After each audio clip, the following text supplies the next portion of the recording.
Ebusuyanti ebekaya na otwetwe mu no na communique bi eba say President Mahama has restructured the ministries for his next government, and I say for the new government in Ghana. Ochilemu say prior to the elections, so during the campaign, or the two guys said he was going to appoint only 60 ministers, including deputy ministers.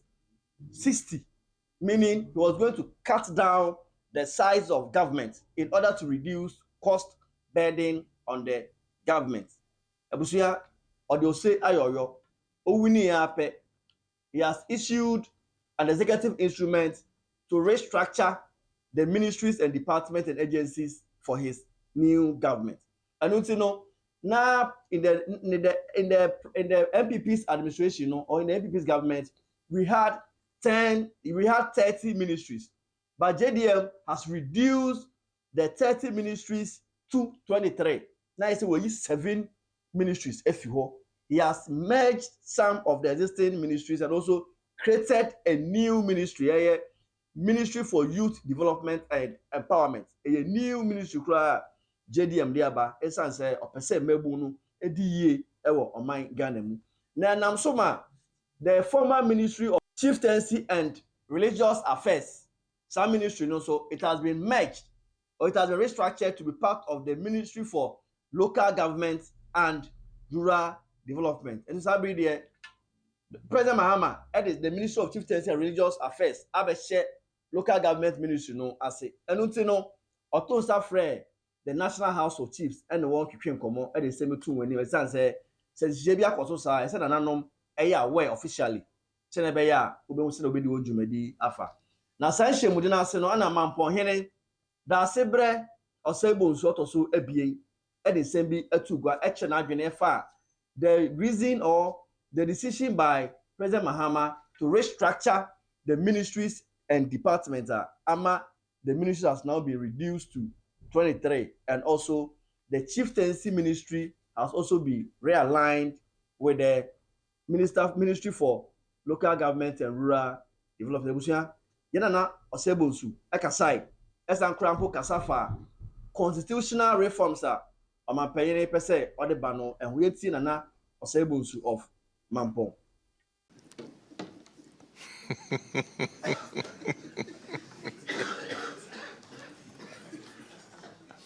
Your Excellency,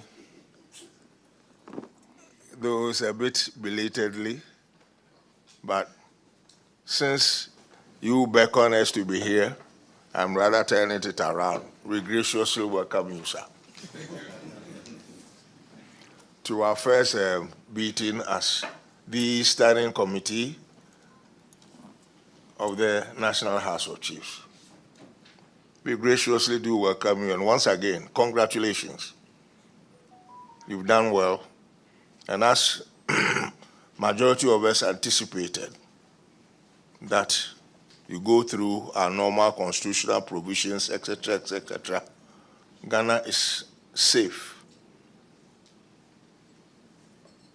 We thank you again for that. There's peace prevailing in the kingdom. If the outgoing illustrious president couldn't set a good tone or set a good tone, a lot depended on you as incoming. Fortunately for Nananum and our respective kingdoms, you graciously also extended your arm with good, ample opportunity for you to meet the president, outgoing president, and the two of you together, everything prevailed calm for Mother Ghana. We thank you once again for that. This is an important and impromptu meeting if just someone else, but as you touched on, we shall reserve a lot of the detailed discussion because there's a lot to be done. Because most of us have, at least I got to know it through TV3, that our ministry is no more than ministry as it is. There's a lot to be done structurally, and also with regard to how we interpret our constitutional standing and provisions, and vis-a-vis the Chieftaincy Act. What is most important to most of us is right down from the word go.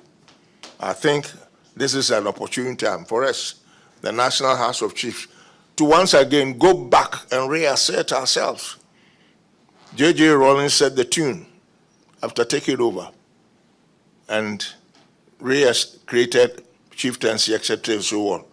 Those of us who are old men now, I had my 86th birthday 4 or 5 days ago. That is 31st December, you already know it. He re-established the Secretariat under National House of Chiefs, the then president, etc. So we had direct control, direct negotiation, dealings with the presidency, till subsequently other leaders changed it. These are opportunity for us to review all those situations and masters, but we shall talk about it in detail when it is time. And then also, what is so vital to us is the standing and the role of our staff. If we go back to the parent law, constitution, it is Our Excellency the President that ought to provide staffing for the National House of Chiefs, regional houses of chiefs to work and tick properly. Nowhere does anybody encounter civil service commission, whatnot. They stay in Accra over here and sit over here, and they can go over our head and promote somebody from Kumasi just to cite that off the record without our knowing or hearing anything about it. It is the president that ought to provide staffing for the regional houses per se and the national house. All these are detailed issues you shall work on and shall go by. And then you also graciously hinted about some portions of the Constitution that ought to be touched on, amended, molded, and whatnot to make it a living document. We are graciously ready. We've got some of our old documents there. We remember when old Professor Mahama'S created this Constitutional Review Committee. Nananum did not sleep. I think it was under Professor Debile's period or so. We sat down, did some yeoman's work, homework properly. Sleepless nights. We presented them to him. And then what happened?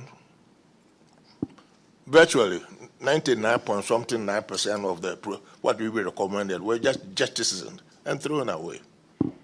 We still have the documents available. So when it is time and you graciously invite us and give us chance, we'll be humble enough to admit hard facts and let you know what we put down on paper. Because most of them, if they had been implemented, a lot of the headaches wouldn't have expired now or transpired as it is pertaining at the moment in our country. Luckily, we have our mother Ghana who always control us to exhibit good temperament of moderation.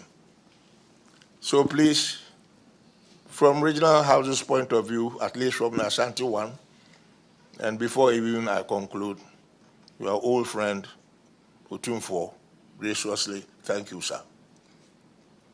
We are here to listen to you, sir. Thank you. The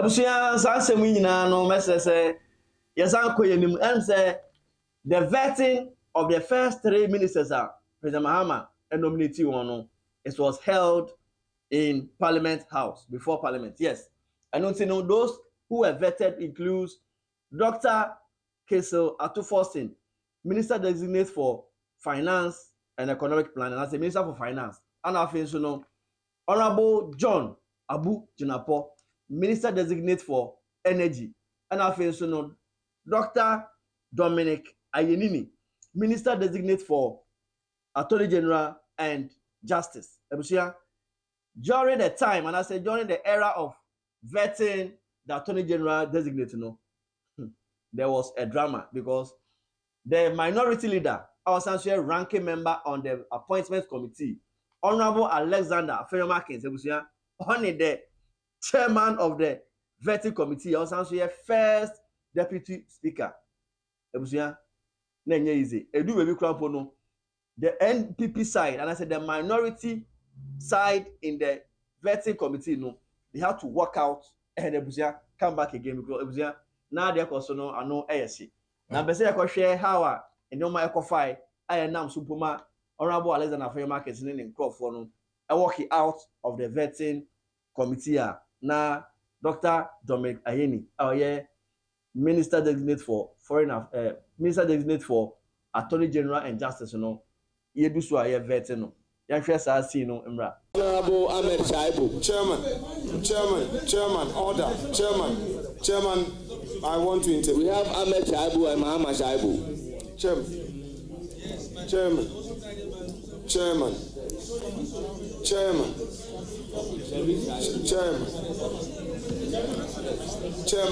colleagues. So, Honorable Minority Leader, you have the floor. Chairman, before I go into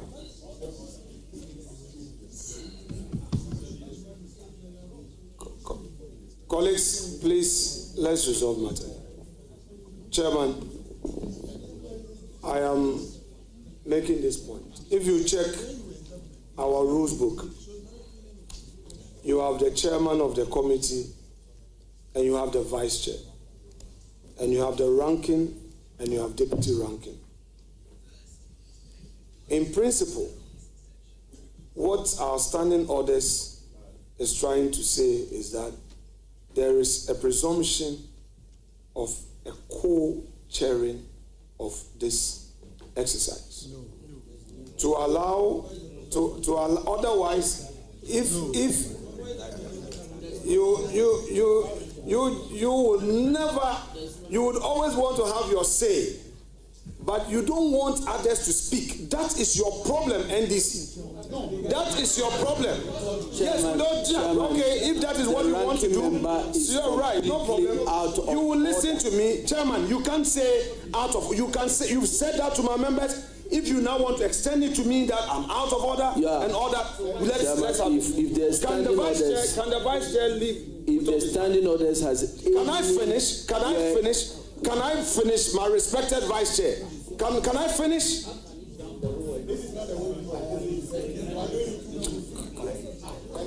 Chairman, we are here to work as a team. The rule talks about the chair and vice chair. If this committee is to deal with a sole chair without anybody to work to express a view, it would have limited it to chairman and vice chair and nothing else. In Parliament, whenever there is a chair, there is a ranking.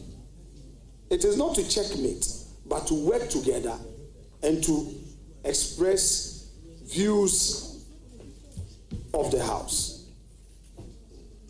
When we try to put issues across, we have some of your senior colleagues who reach out quietly to say, please, you are going too much. We listen to them. We want to work together. But Chairman, with the greatest respect, I have observed consistently the way you go at my members, especially the young ones, the new ones. It's not the right way. I've been quiet watching, and I'll just be pinching you, the chairman. Please, you take it easy. But the way it is going, I think it is not too right. To the extent that, as your co-chair, and I want to state this on record, well, the standing, don't worry. If you give it a purposive interpretation, it will lead you to that conclusion. Please, let's understand each other. This vetting should have taken place tomorrow, all three of them. We mean well, and I want to state that on record. We mean well as a minority. We cooperated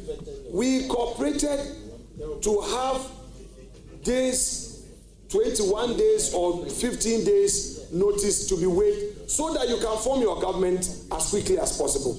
I am pleading with you, Chairman. I am pleading with you. I do not Can I finish? No, I'm not done. I want to be Honorable Mahama'S. I need to be done. I would have to be done. I do not like this situation whereby your side is still behaving as though you are in the minority. You are not in the minority. You are now in government. You are now in government. Please, we mean well. It is the reason why we are here. Stop the approach you are adopting. I am pleading with you. I am humbly pleading with you, Chairman. We plead with you. The approach will not help all of us. The approach will not help all of us. You see, honorable members, I will give the floor to... Chairman, he did not finish. Please. No. Chairman. The gentleman, Chairman. No, he didn't finish. He had called somebody. Chairman, all my plea is... Chairman, I beg you, allow him. Chairman, please. Chairman, please. You see, honorable members, we don't sit here to gag any member, but we rather give you directions. The fact that we are guiding and giving you directions as an honorable member of parliament, you should take a cue and proceed. If I want to apply the rules strictly, as the former First Deputy Speaker have been doing, what happened today, we may not be experiencing some of those things. According to him, you are asked to ask a question, you ask the question. But we have allowed you to run commentaries, sometimes to read write-ups before asking the question. So I would urge all of you, particularly the new members, to take guidance from the chair. We are here to guide you. We are to guide you. So if you still have one more question, you may proceed to ask the question. Come here, beg. I'll give you the floor after that. Bro, continue. Honorable. Continue. Ignore him. Continue. Oh. Hold on with your question. Let me give the floor to Honorable Kwame Abuja. Chairman, you see, nothing happening today. Please, let's have order. Order. Chairman, what the minority leader said about NDC being intolerant or they have been more cooperative is totally untrue. Mr. Speaker, Mr. Chairman, we've had situation when the president nominated people on Friday and we came here on Saturday to fetch the people. No advertisement or anything. So what is the minority leader talking about? That they have been more cooperative than us? That is not true. What we are saying is that, yes, indeed, we've had first-timers in the House, indeed, in the chamber. We've seen first-timers from both sides walking across the maze because they were not yet gone through orientation. So when, unfortunately, they haven't gone through full orientation, they come to committee and instead of asking questions, coming to read statement, it is appropriate we put them right. That should not be a situation anybody could interpret to mean that somebody is being gagged. And let it be known, as a matter of fact, at the appointment committee, we never allow friends or non-members to ask questions. It's because we wanted to carry everybody along that we give them the opportunity. So, Chairman, I would encourage you once again, stick to the rules. When you give an opportunity to somebody to ask questions, let that person ask the question and let's move on. This endless rhetoric of trying to quote things and never relate it will not help anybody. Mr. Speaker, Mr. Chairman, let's make progress, but let everybody who gets opportunity ask the question and let answer the question. Chairman, I also noticed, anyway, you go. Thank you very much, Honorable Namomo Latte. Thank you, Mr. Speaker, Mr. Chairman, for indulging me. I am very much concerned about what is happening here.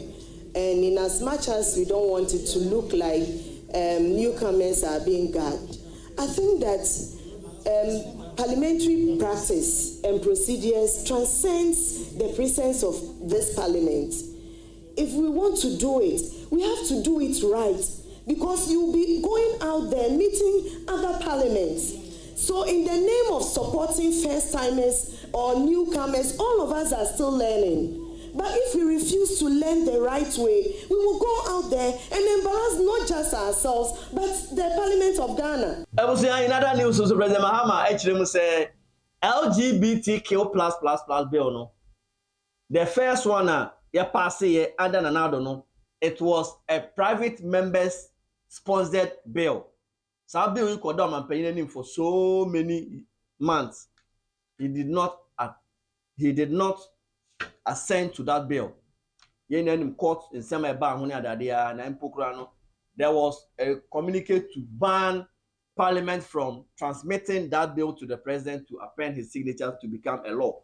And don't you know, that bill has expired. And don't you know, it has to go through the whole process again for the president to append his signature to become a law. And don't see President Mahama'S asofubi HCI.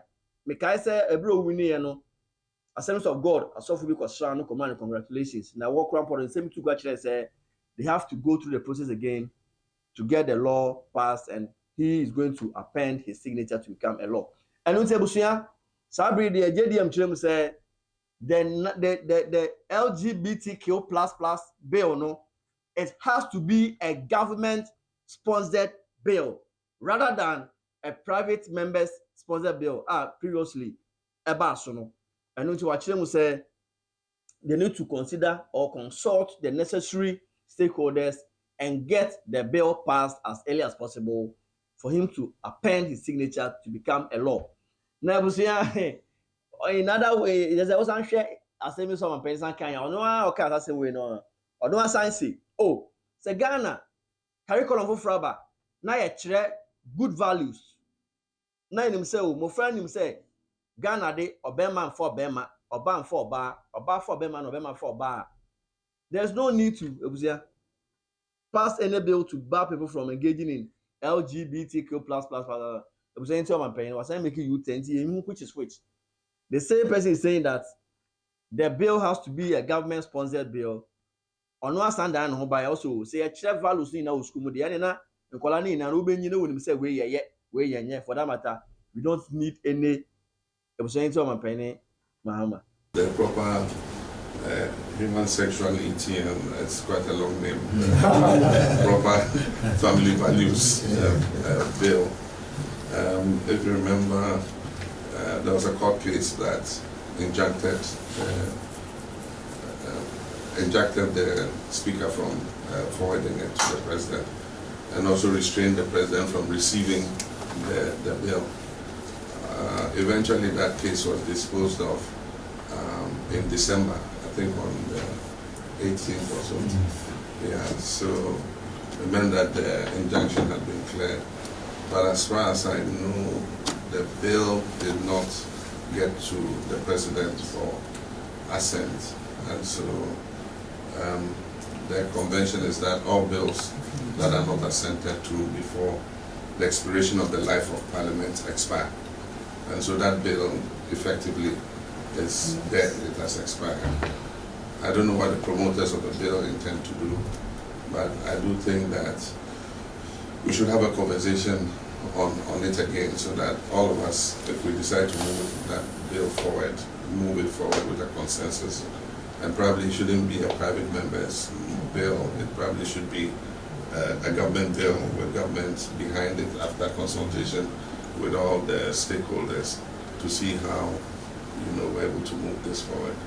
But it leads us back to the discussion we had that if we're teaching our values in school, we won't need to pass a bill to enforce our family values.